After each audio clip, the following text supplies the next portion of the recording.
Inside every healthy human neuron, there is a busy cellular highway. The structural crossbeams stabilizing these transport systems are made of a protein called tau. As long as tau remains tightly bound to the structure, materials flow smoothly through the cell. But under certain conditions, that stability fails. The tau proteins snap off the highway, misfold, and clump together into toxic stacked formations known as oligomers.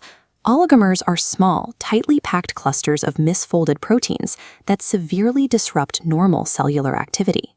These toxic tau clumps are the defining pathological feature of debilitating neurodegenerative conditions like Alzheimer's and frontotemporal dementia, or FTD. FTD is a group of brain disorders that primarily affect the frontal and temporal lobes, causing severe changes to personality and language. But this presents a core medical contradiction. While a small fraction of these conditions are caused by inherited genetic mutations, the vast majority of Alzheimer's cases are completely sporadic. This points toward a local, environmental problem inside the brain. Something within the immediate environment of the cell triggers the tau protein to collapse, even when the patient has healthy DNA. Figuring out that exact environmental trigger is a massive logistical challenge. Scientists cannot easily open a living patient's skull to watch tau proteins misfold in real time. To get around this, researchers utilize a biological workaround, induced pluripotent stem cells, or iPSCs. iPSCs are adult cells that have been reprogrammed back into an embryonic-like state, allowing them to develop into fully functioning human neurons in a laboratory setting. This image tracks the lab process, from unspecialized gray stem cells on the left, maturing into complex, branching neural networks on the right. This creates a living replica of the brain's internal environment, providing a stable platform for genetic stress testing. To run those stress tests, scientists use a CRISPR screen. CRISPR is a powerful genetic engineering tool that allows researchers to precisely edit or deactivate specific sections of DNA. By turning off genes one by one, they can observe which ones protect the neuron and which ones harm it.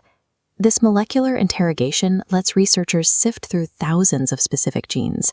Their goal is to isolate the exact cellular defenders responsible for preventing toxic tau tangles. This central volcano plot shows tau clumps due to specific triggers. The primary culprit is reactive oxygen species, or ROS, leaking from damaged mitochondria. High ROS levels cause severe structural damage, accelerating the highway's breakdown and driving the formation of dark purple toxic tau clumps. Usually, the cell has a countermeasure. Neurons employ a dedicated waste management crew designed specifically to recognize misfolded proteins and clear them out. The CRISPR screen identified key genetic defenders in this process, adapter proteins CUL5 and SOX4. CUL5 and SOX4 act like biological targeting tags, binding to misfolded tau so the cell knows exactly what to destroy. The problem is a matter of scale. These adapters function perfectly well up to a specific tipping point. When the local environment becomes completely overwhelmed by mitochondrial stress and leaking ROS, the defense system simply cannot keep up with the volume of misfolding proteins. Sporadic Alzheimer's, then, is effectively a localized waste management failure. The genetic code is intact, but intense environmental stress within the neuron overwhelms the cleanup crew. Taking these lab findings back to the actual human brain helps answer a lingering clinical question. Why do certain neurons die in Alzheimer's patients while their exact neighbors remain perfectly intact? This scatter plot charts the CRISPR findings against actual clinical patient data.